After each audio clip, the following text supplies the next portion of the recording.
Bakit hindi ka pumapayat kahit hindi ka kumakain? Starvation mode. Halos wala ka na bang kinakain pero hindi pa rin bumababa ang timbang mo? O kaya naman, stuck ka na sa weight mo kahit kanina ka pa gutom?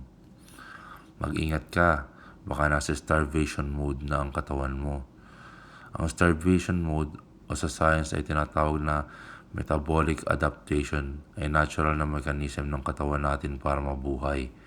Kapag sobrang baba ng calories na ipinapasok mo, halimbawa nagcrash diet ka, aakalain ng katawan mo na may taggutom o famine. Dahil dyan, babagalan ng katawan mo ang metabolism mo para magtipid ng energy. Imbes na i-burn yung taba, kakapit siya lalo dun kasi yun ang reserba niya. Ang resulta, hinto ang weight loss.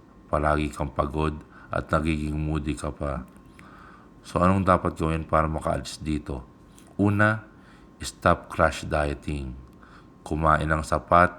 Ang goal ay maliit na calories deficit lang. Hindi kailangan gutumin ang sarili para pumayat.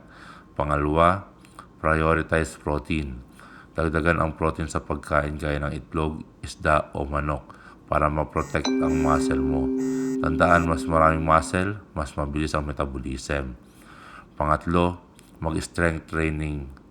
Magbuhat ka.